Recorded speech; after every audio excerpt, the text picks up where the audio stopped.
Medieval knights, those fierce, heavily armored warriors who ruled the battlefield and were basically the rock stars of medieval society. Imagine not only being one of the most feared fighters but also one of the best dressed, most mannered folks off the battlefield. But here's the catch: becoming a knight wasn't easy. As time went on, it got even harder since the noble families wanted to keep this elite status exclusive. Now, to even get a shot at knighthood, you usually had to be born into an aristocratic family, start training as a kid, and have enough money for weapons, horses, and maybe even a squire to help out. And if you really wanted to impress, good looks, fancy clothes, a striking family crest, and maybe a talent for poetry were all bonuses. So, the journey to knighthood began early. Around age 7 to 10, a boy would start as a page. This was the first level of training, learning to handle horses, practicing with mock weapons, and generally getting to know the world of knighthood while serving a real knight. At 14, he'd become a squire. Squires were like knights in training, handling real weapons, assisting knights in battle, and taking care of their equipment. And if he made it through all that, by around 18, he'd finally go through a ceremony called dubbing to officially become a knight. The dubbing ceremony was intense. The soon-to-be knight would bathe and keep a vigil in a church overnight, preparing for what was coming. On the big day, he'd be dressed in a white tunic and belt for purity, dark stockings to remind him of his mortality, and a red cloak, symbolizing the blood he was now ready to spill in service. His sword was blessed by a priest, and he was reminded of his duty to protect the weak. The knight honoring him would give him a tap on the shoulder with a sword, a symbolic final blow that he'd never take again without fighting back. Then he'd get his horse, shield, and family banner, and the whole thing wrapped up with a grand feast. In the early days, any brave and skilled fighter could become a knight, even if they weren't from a noble background. They could be knighted on the battlefield if they fought courageously. But by the 13th century, knights mostly came from knightly families, keeping it all within the elite class.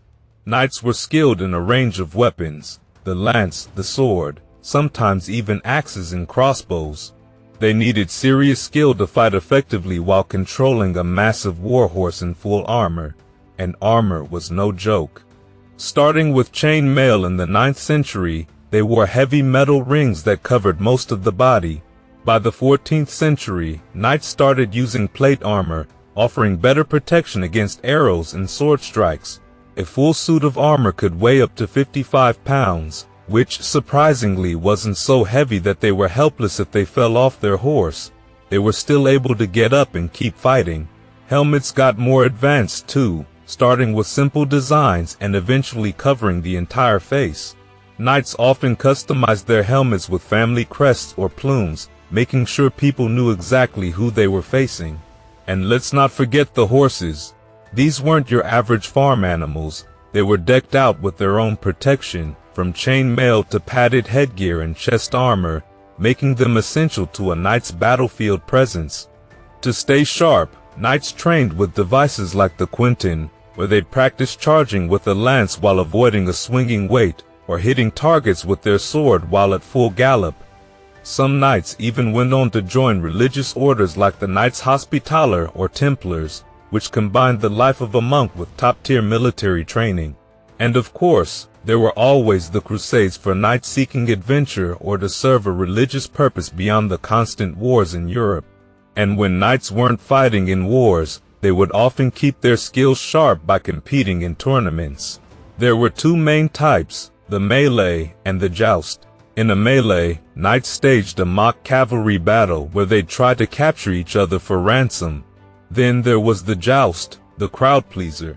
This was when two knights, each with a lance and a shield, would charge at each other at full speed, aiming to knock the other rider off his horse. Jousting armor was specially designed for this, with extra protection for the face and arms, though it did make the knights a bit clunky and slow. To make things a little safer, lances often had a three-pointed head that softened the impact, and swords were blunted. But let's be real, accidents were still common. and many knights sustained serious injuries. Jousting even had a theatrical side.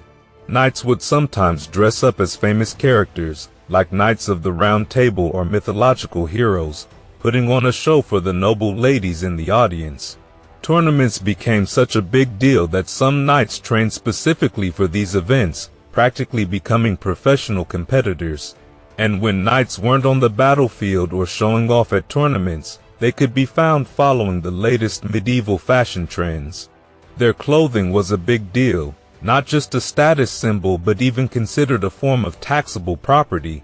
Knights dressed in fine tunics, stockings, cloaks, and elaborate hats, often using high-quality materials like silk and fur. Wool was the everyday go-to, but if a knight wanted to stand out, they'd go for bright colors. Crimson, blue, green, and purple were popular choices.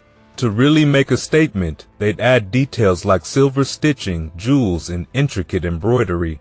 Cloaks fastened with brooches and stylish belt buckles were the medieval version of bling. So when a knight strolled through town, there was no missing that flair. Now, if they weren't busy being fashion icons, knights had a range of leisure activities to fill their time. Hunting was top of the list. Knights and nobles would gather a team of handlers and hounds to track down game in the forest, chasing animals like deer, boars, wolves, and foxes. Falconry was also a favorite. Using trained birds of prey like peregrine falcons and goshawks, knights hunted birds that were hard to catch with bows alone.